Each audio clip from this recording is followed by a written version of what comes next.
Welcome to Mythos Most Wanted, where ancient legends go on trial. Here, we don't just tell old stories, we dig up cold cases, buried in sacred texts, forgotten temples, and whispers of eternity.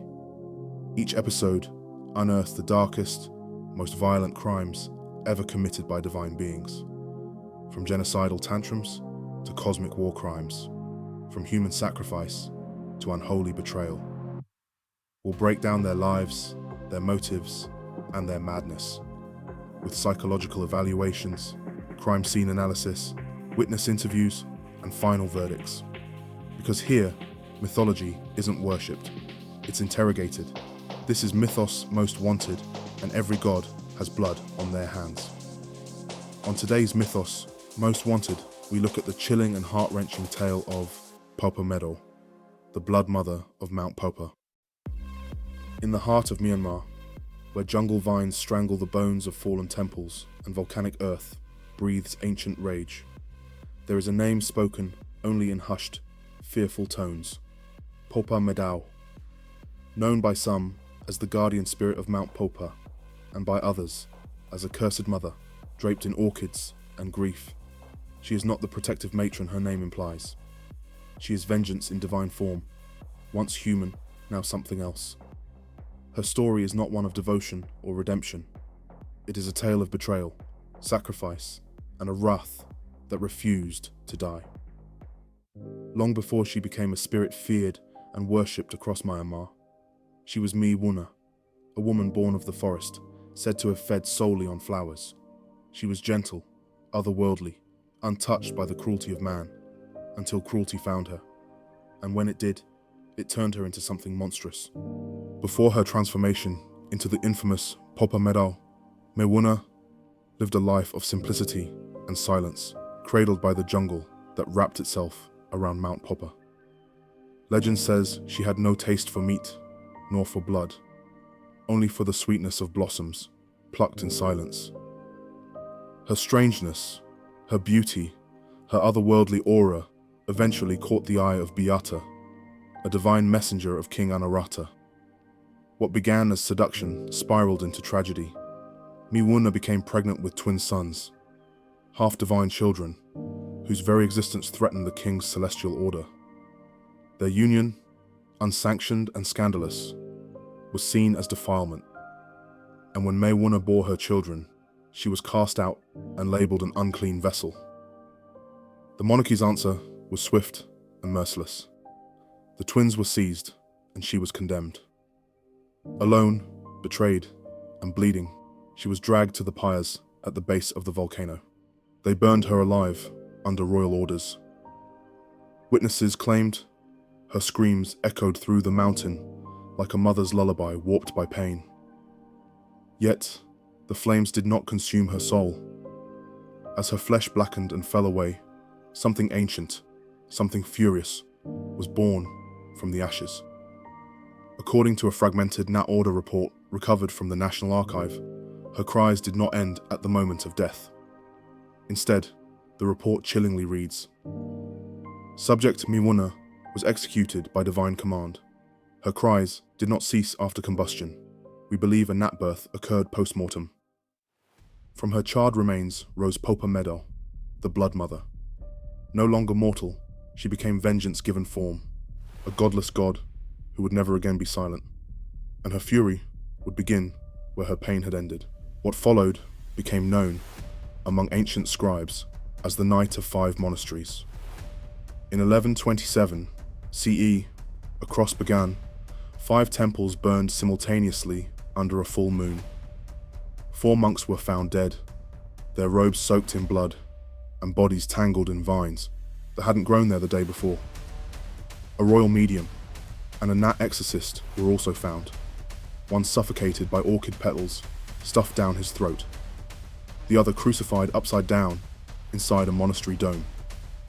A single surviving witness, a palace servant, described petals falling from the sky that night, beautiful, glowing blossoms that once touched, sliced through flesh like razors. She fed on their tongues, the witness said, trembling. She said they'd spoken lies about her sons, Profiler Dr. Kyle Zin-Tun would later classify Popa Medaw as a Class 7 mythological psychopath, obsessed with themes of motherhood, abandonment, and punishment. She doesn't just punish those who took her children, he warned. She punishes anyone who worships systems that excuse it. She is theological vengeance, given shape. In 2023, following a spike in violent spiritual disturbances near Mount Popa, a shamanic ritual was authorized to conduct a containment dialogue with Popa Medaw. The session, led by Dr. Kin Le Wa, was held in a remote sanctuary encircled with protective sigils and armed monks trained in spirit containment. What manifested was not a raging monster, but a woman cloaked in shadow and orchids, her voice layered with grief and venom. When asked why she murdered monks, her voice spoken through the medium answered coldly, "They tore my sons from my blood. They spoke of order. I gave them silence." Dr. Wa asked if she saw herself as a god. She laughed, or perhaps wept. It was hard to tell, saying, "Gods abandon, mothers remain." When the final question was asked, would she stop? Her reply sent chills down the spines of the attending ritualists. When the last altar burns, when no child is called impure. Her words echoed through the sanctuary long after she vanished, leaving behind only flower petals, wilted and dripping with blood. Today, Popa Medaw remains an active figure within Myanmar's spiritual landscape. Her image appears on altars, surrounded by offerings of flowers and milk, not in adoration, but in fear. Parents whisper her name, not in prayer, but in warning. To many, she is not a myth. She is a living consequence, one that haunts forests, mountains, and memories. Cultural historian Dr. Sumon Hatet summarizes it best. "We didn't create a goddess, we immortalized grief. And grief, when given enough pain and power, becomes something divine and terrifying." Mount Popa still stands, cloaked in mist and silence. But some nights, when the moon bleeds red over its jagged crown, locals swear they see a woman in orchids walking through the smoke, still searching, still weeping, still punishing. They thought she was a forgotten goddess, a relic of Burmese folklore, a legend buried in smoke and silence. But in 2024, deep in the shadows of Mount Popa, something ancient stirred. A mother once betrayed, burned alive with her children for defying a king's lust, had returned.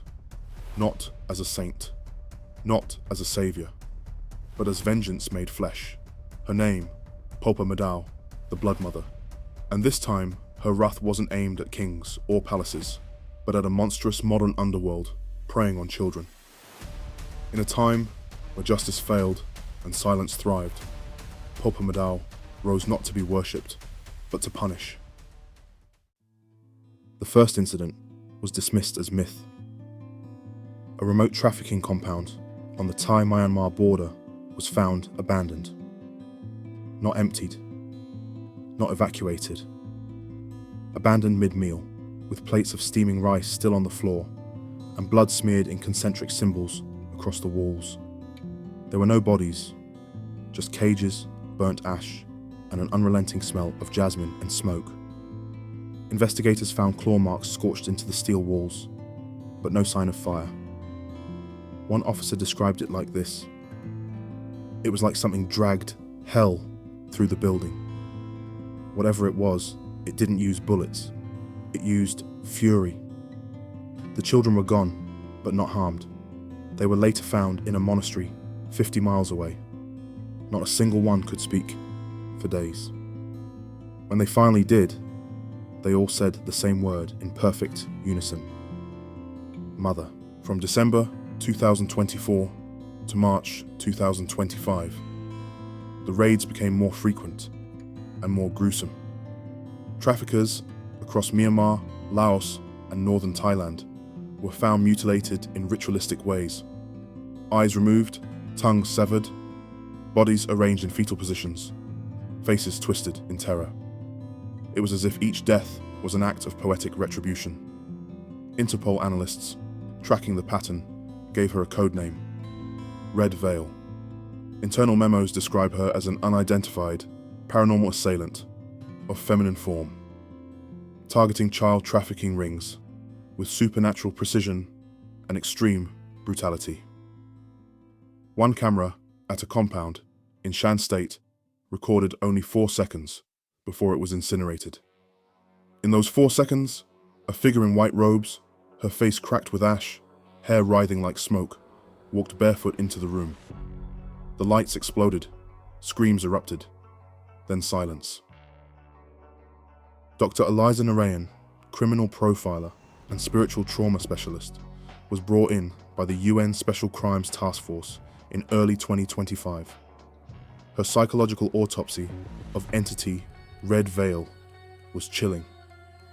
She displays the hallmark signs of a revenant, an undead entity motivated by unresolved trauma.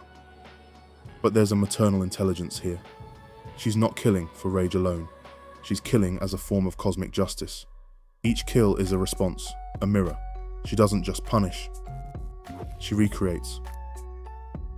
In one case, a trafficker who branded children was found with over 200 symbols carved into his own flesh, each one matching the scars on his victims. He had been alive during the carving, but never screamed as his vocal cords were missing. In an exclusive interview conducted in Yangon with a survivor rescued from a 2025 raid, a 10-year-old girl named Luin whispered her story. She came when they hurt us. She touched my forehead and said, "Your pain is mine now." I didn't feel scared. I felt warm, like I had a mother again. The girl claimed that Popa Medaw spoke without a mouth and walked through bullets like water, but it was her final statement that haunted investigators. She said, "I was burned for my children. Now, I burn the world for yours." On April 17th, 2025, Burmese New Year, Popa Medaw struck a compound in Naypyidaw. This wasn't a jungle outpost. It was a fortified trafficking hub, protected by mercenaries, government ties, and black market tech. They lasted 12 minutes.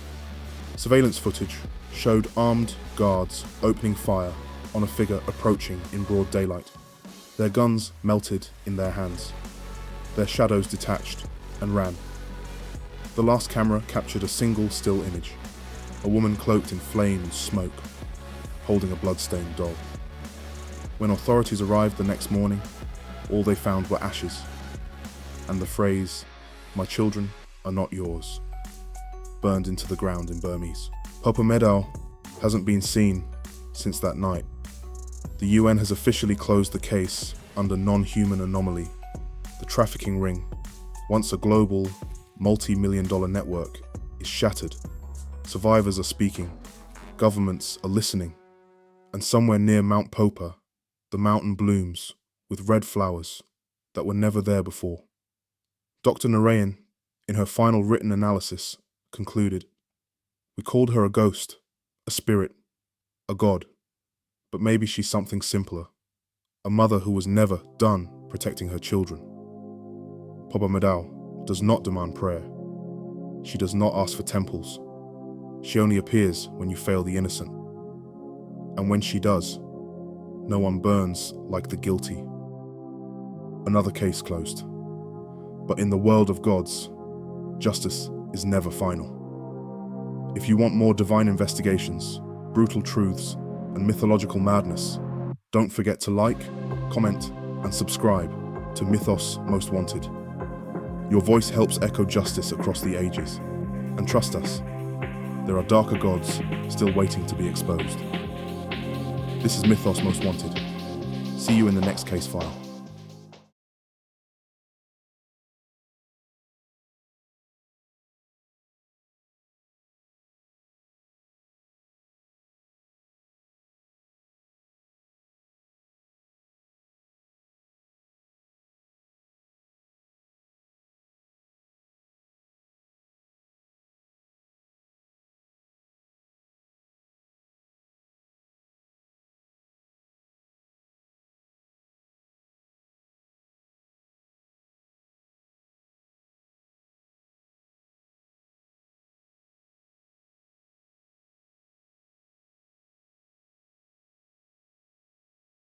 Another case closed. But in the world of gods, justice is never final. If you want more divine investigations, brutal truths, and mythological madness, don't forget to like, comment, and subscribe.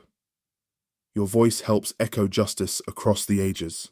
And trust us, there are darker gods still waiting to be exposed.